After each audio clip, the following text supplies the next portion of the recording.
శ్రీశైలం మహాక్షేత్రంలో దసరా మహోత్సవాలు వైభవంగా కొనసాగుతున్నాయి. ఉత్సవాల్లో భాగంగా 4వ రోజు శ్రీ భ్రమరాంబ అమ్మవారు కూష్మాండ దుర్గ రూపంలో భక్తులకు దర్శనమిచ్చారు. సాయంత్రం స్వామి అమ్మవార్లు కైలాస వాహనంపై పురవీధుల్లో విహరించారు. శ్రీశైలం పుణ్యక్షేత్రంలో జరుగుతున్న దసరా మహోత్సవాల్లో భాగంగా ఆదివారం 4వ రోజు శ్రీ భ్రమరాంబ అమ్మవారు కూష్మాండ దుర్గ అలంకారంలో భక్తులకు దర్శనమిచ్చారు. అర్చకులు, వేద పండితులు స్వామి అమ్మవార్లకు కైలాస వాహన సేవను నిర్వహించారు. ఆలయ ప్రాంగణంలోని అలంకృత మండపంలో కూష్మాండ దుర్గకు ప్రత్యేక అలంకారాలు చేసి పూజలు నిర్వహించారు. నవదుర్గ రూపాల్లో 4వ రూపమైన కూష్మాండ దుర్గ 8 భుజాలు కలిగి ఉంటుంది. సృష్టి లేకుండా ఈ జగమంతా చీకటిమయంగా ఉన్నప్పుడు కూష్మాండ దుర్గ బ్రహ్మాండాన్ని సృష్టించింది.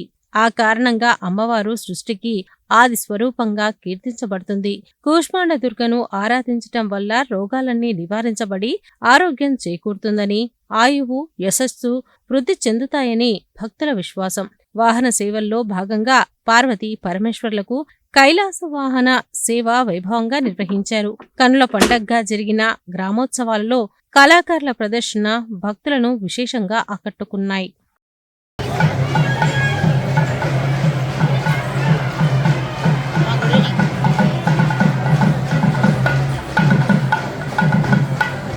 ओं गगन रूपिण्यै नमः, ओं कांक्षिदार्थायै नमः, ओं मुक्तिमातायै नमः, ओं शक्तिदातायै नमः, ओं पर्वश्रेष्ठायै नमः, ओं सप्तलोक प्रकाशायै नमः, ओं ऋषिगण प्रार्थायिन्यै नमः, ओं ब्रह्मादिसुर पूजितायै नमः, ओं परमानन्दायिन्यै नमः, ओं परमपावन्यै नमः, अच्युताय नमः, ओं जनार्दनाय नमः, ओं उपेन्द्राय नमः, ओं हरये नमः, ओं श्रीकृष्णाय नमः, ओं श्रीकृष्ण परब्रह्मणे नमो नमः।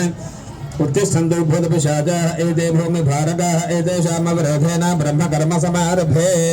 वामदेवता सन्निधौ महाकाली महालक्ष्मी महासरस्वती स्वरूप श्री भ्रमराम्बा देवी सन्निधौ अस्मिन् वर्तमानं व्यावहारिकचान्द्रमानेन प्रभवादि षष्ठसंवत्सराणां मध्ये क्रोधि नाम संवत्सरे दक्षिणाजने शरदृतु आश्वीजमासे शुक्लपक्षे चतुर्थ्यां वासरः भानुवासरयुक्तायां शुभवासरे शुभनक्षत्रे शुभ